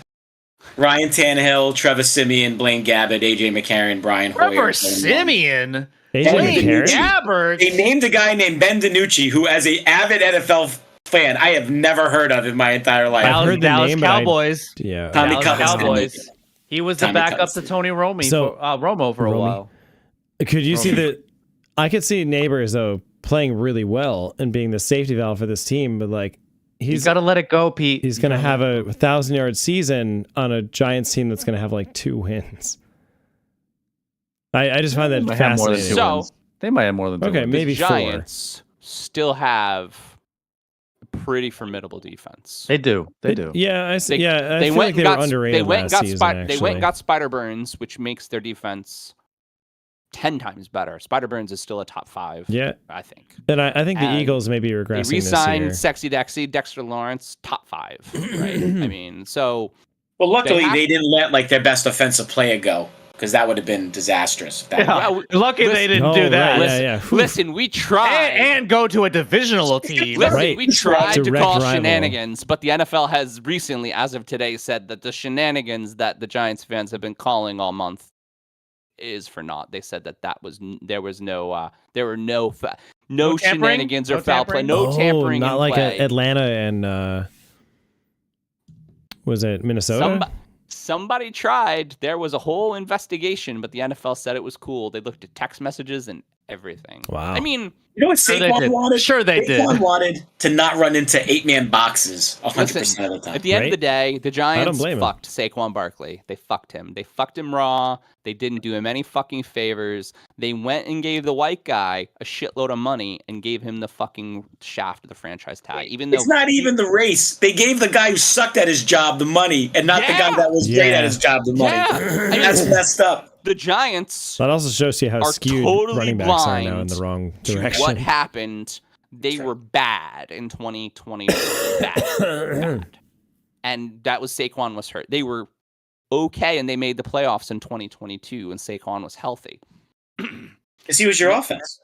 Because he was the whole offense. Without And a in doubt. 2023, nobody was healthy, and they were bad again. But DJ was healthy in the beginning with his new shiny money, and they were very bad. So, I mean, it is very clear how that offense worked. And now the problem is, and we've talked about this a lot on the show, you can't build an NFL offense around a running back. It doesn't work anymore. Is Brian Dable in the hot seat this year? I think so. Unfortunately, yes. He's actually. Do you think he may be like a scapegoat to fire? I mean, like we said last week, it's really easy to fire coaches. Yeah. I didn't want to mention this because I do want to connect the dots. Brian Dable's actually taken Joey Chestnut's spot at the Nathan's All You Can Eat hot dogs. Oh, that makes sense. Okay. Yeah, he's been practicing his entire life based on what Okay.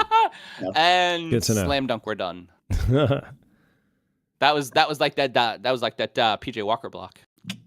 Wrap it all, He should totally do that too, because he would get back in the good graces of New York media. wrap it all the fuck around. All I right. don't know about. Is it my turn? Yeah. All right. That's 4. This is 4, right? My angel wants the next topic. Angel wants the next topic. Na na na na na na na na na na na na na. Nice. Nice. So there hasn't been a lot of good news lately for Sean Diddy Combs. I'm gonna bum everyone out right now. Allegations of patterns of sexual and verbal harassment came out from his former girlfriend Cassandra Ventura. While Diddy claimed his innocence, a video was then leaked of him striking Ventura, which triggered a video apology on social media. And now more people have come out about Diddy's behavior, which tack onto a long list of scandals since a City College, New York incident in 1991.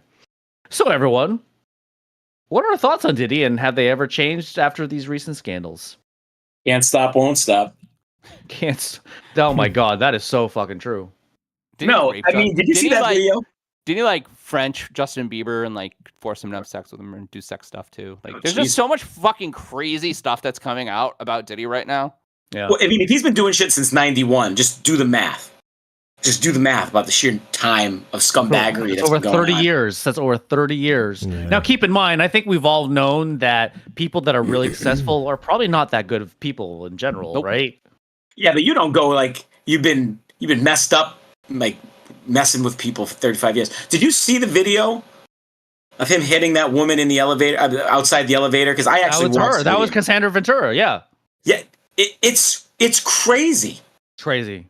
It's crazy. It's almost like the Ray Rice video. And like I think he made Ray Rice look like he was a pacifist. It was worse. When you make Ray Rice look like a good dude, that's bad, Diddy. No, it's messed up. It's messed up. And the moment you hear these things and you see something like that, right, it lends the credence to you start believing the other accusations. And if it's what they say it is, There's a long list. it's a long list. Over What's 30 years. It's Long list. Yeah, I've always at the end of kinda it. thought he was a Could be. douche. Yeah, I mean, That's it. That's all I had to say. at the end of it, it's a momentum thing, right? When you think about it, you have a ton of money, and you got famous in a time where rich musician was like kind of a get out of jail free card because we weren't as socially aware as we are today. You know, knock on wood, right? But nobody has ever told Puff Daddy no. I mean, nobody has ever said that to him. That's a big problem. It's a big I think problem. the problem is some How people did we said get- no and he didn't listen. Oh, yeah. that's the main That's thing. the worst problem. And Yeah, many he's not fucking knows. He just didn't listen to the nose. on many levels. Anyway, Yeah. at the end of it, you know for a fact. Now we've seen video evidence, and they're more than one person, and now that's going to really multiple really people. spitball. One of his former producers were like, yeah, he forced me to like he was gonna do fucking like shit to him in the shower or something like that because he wanted to just be the dominant alpha male. Jesus. You know what's messed up about this too is I don't feel like it's getting enough press. Like I almost feel like it's a little bit swept under the rug because this is a major one reason why story. I'm bringing this up. That's one reason why I'm bringing this up. We're so I don't think people are desensitized talking to about this it shit enough. now. I appreciate that, and you're exactly right. I appreciate you bringing it up, Mark. I think you're right, Pete. We are desensitized, but you shouldn't, right? Because if this guy's been this kind of predator for this long, then that's something that should be... Because this isn't somebody who is like, oh, he used to be famous. Diddy has been a fixture of famousness for pretty much my entire life. Since we were in high school, a long for sure. time. A long No time. Way Out was a CD I rocked for a very long time. You know? Yeah. And I was, East Coast guys, right? We grew up with Biggie, huge. If you were into rap and hip hop, Biggie as an East Coast guy was your guy, and Diddy was always attached to Biggie. And so it's just one of those things where, when stories like this come out, when they're this famous, you have to give it the coverage it deserves so that the people that were victims of this guy have at least some daylight and some sunlight to try to air the story out. Because the idea is that we're trying to make it a world where this shit's unacceptable.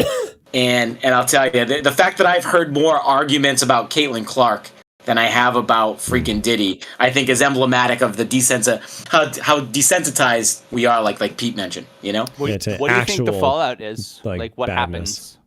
Oh, I think he's going to jail. Well, yeah, that's the thing. So a grand jury is actually taking a look at some of these allegations, and there may be some potential charges against him coming very, very soon. I was going to say, right, we don't have an actual case. Well, we have a case, but we don't have an actual indictment yet, do we? No, and yeah, no charges have officially been filed against him. It's all just clearly been allegations, I think there have been a couple civil suits that have been filed, and more than likely they're going to get settled just because that's just the way things are. So with an apparent net worth of $1 billion in 2022, do you really think he's going to go to jail? It all depends on what this grand jury comes about. If the grand jury actually files charges against him, I think he will. For criminal stuff, not for what Mark's saying. Right, he'll settle all the civil stuff. Sure, but if he gets criminally prosecuted, that doesn't matter, right? You can pay for good lawyers, but that doesn't mean you're necessarily going to get out of it. And again, the only reason I think I'm confident about that, John, is if he's been doing this shit since '91, something's going to stick. Yeah. Well, there's video evidence too. It's kind of hard to deny that's right there. This isn't right. Yeah, this isn't the OJ Dream Team of 1995 kind of situation. Like that doesn't happen anymore. Yeah. Well, I mean, and we have the to actual go back evidence. to 1995 to look at billionaires trying to get out of shit. Donald Trump literally is just fighting off allegations. That is a true fact. With a stick, and some of them are sticking. Yeah. Now the thing is, Trump, as a very recent example, he's still going to probably be the fucking president. I'm the best. I'm number one. Nobody's better than me. Nobody. China loves me. Russia loves me. That was a good impression. Thank you. Really, thank you very much. Really wow, that was I think we need to land the plane on that. Yeah. I mean, we're out of time, and that was amazing. Yeah. So that means it's time.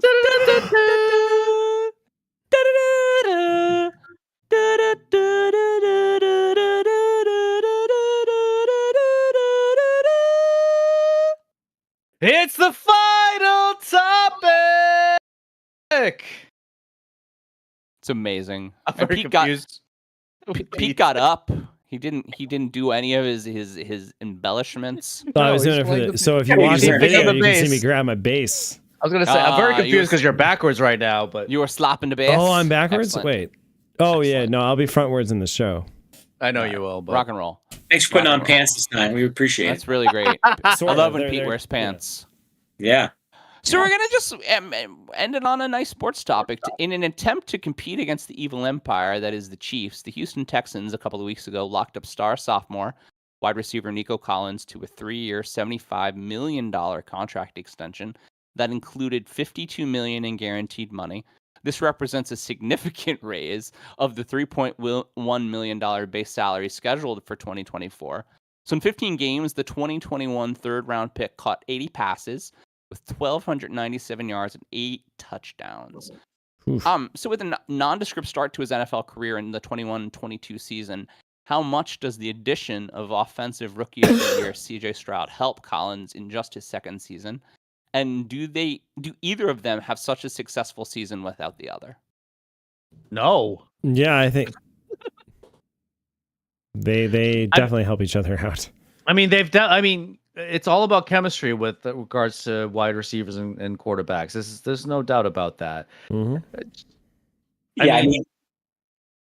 No quarterback thrives like he thrived without having a guy that you can trust and huck the ball to when it's game time, third down, red zone, what have you. And obviously he performed. So this is something where you have a big guy, a talented kid, it's got a good connection with your quarterback. It's a no-brainer. It's an absolute no-brainer. And by the way, they stole from our boy. They stole from Pete.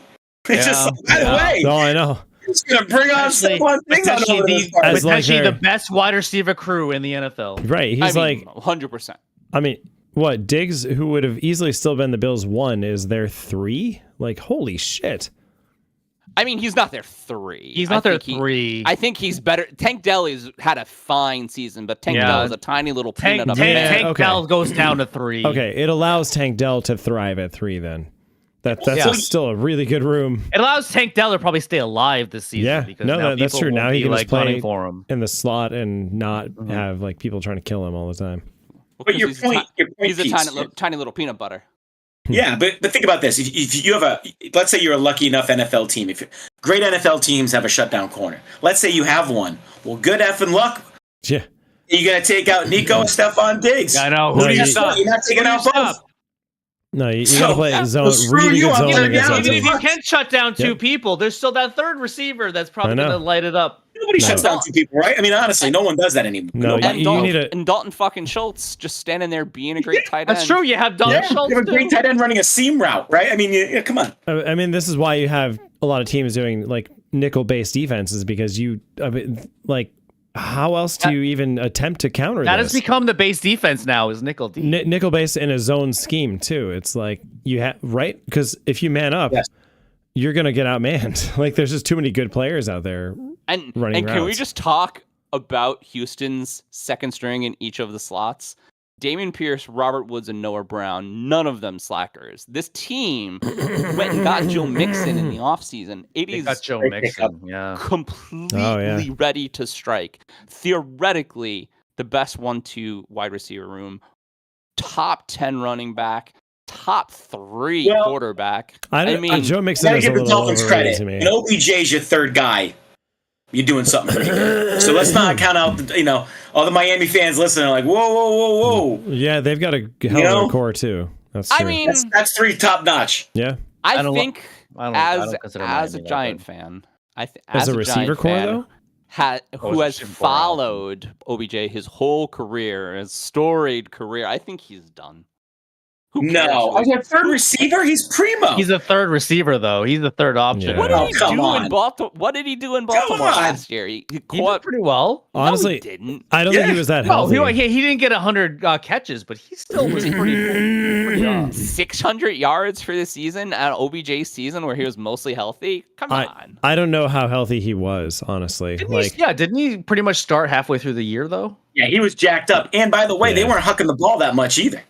That's true, right? Baltimore won in the running attack. But they didn't. They ran. But the reason Baltimore was successful this year is because they finally figured out how to throw. Look, I'm not saying OBJ is going to take on your number 1 corner. Oh, yeah. He's not going to get He's not taking on your number 1 corner. He's taking on the third guy. Some teams, the third guy was on the practice squad last year. OBJ is going to fry that dude.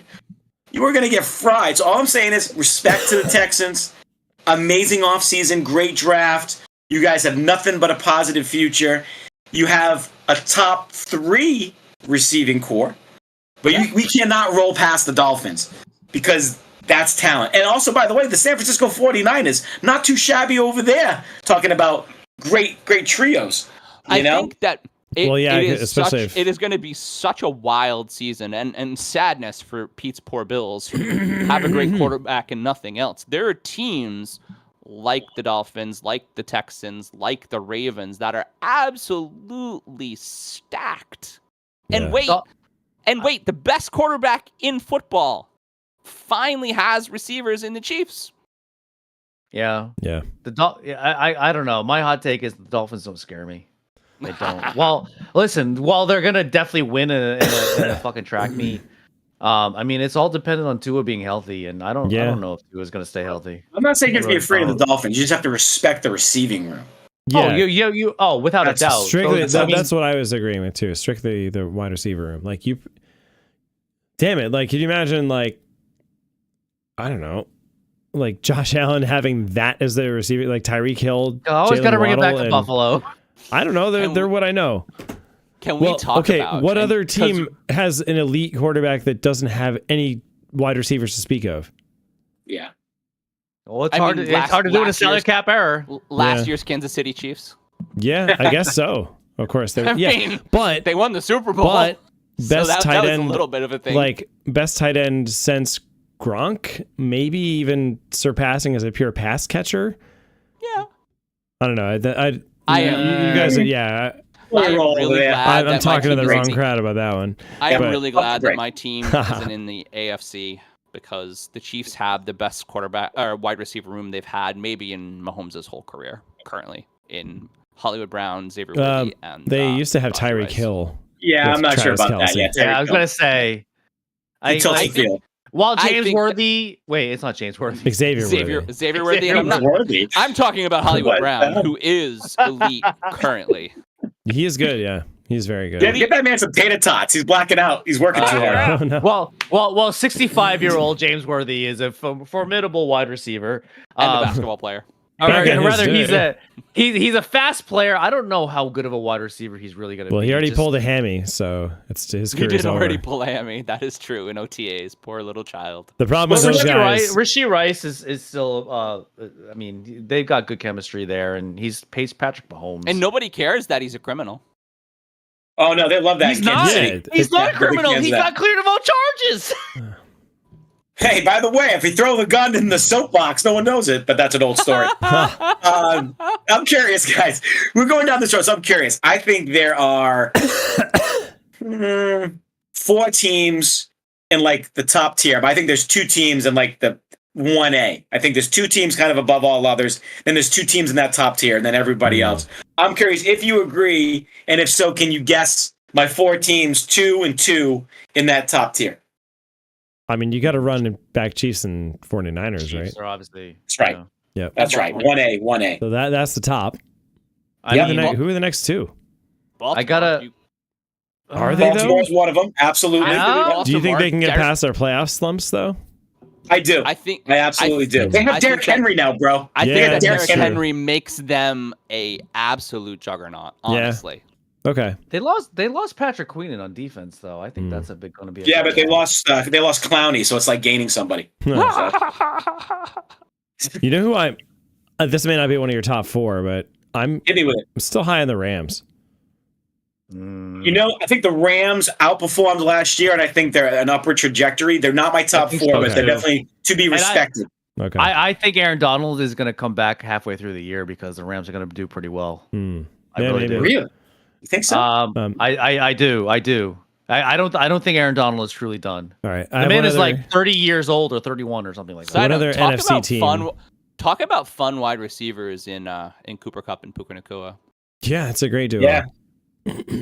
Yeah, little guys. I mean, they're kind of the same player though, so I don't know. Is the Eagles your other team? No, not after the way they performed at the end of the season. And I think they're regressing. The Eagles are going to come back. The Bengals and the Bills and the Texans. I think they're going to come back. I think the Eagles are going to bounce back. Really? That's the second. That's the second tier to me, right? Like I have Bills, Bengals, Texans, Eagles. They're like the second tier. But there's a lot of those teams. First tier, you're missing a team.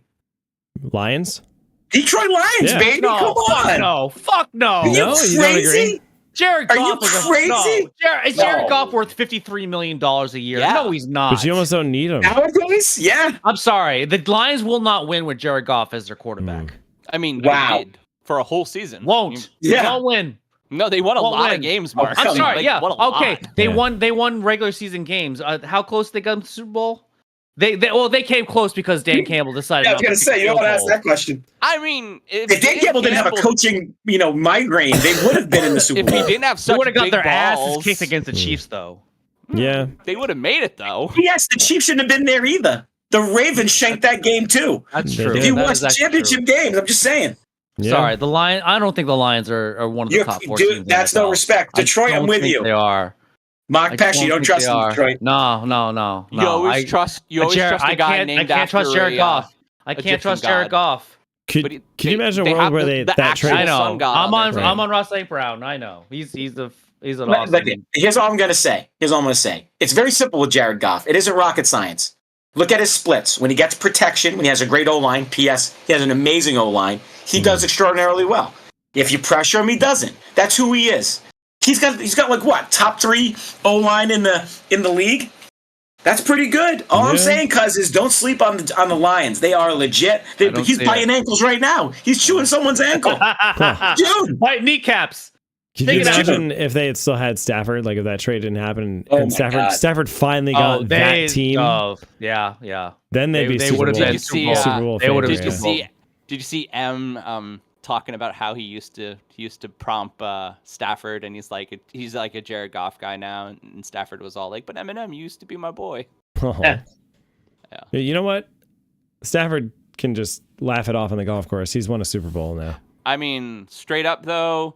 Sam Laporta, Jahmyr Gibbs, and David Montgomery. Amon-Ra St. Brown. That team is filled with skills. They're so stacked. They are stacked. Their biggest weakness was their backfield, and the draft went perfect for them. Oh, yep. They drafted very well. They have a brand new, young, athletic backfield.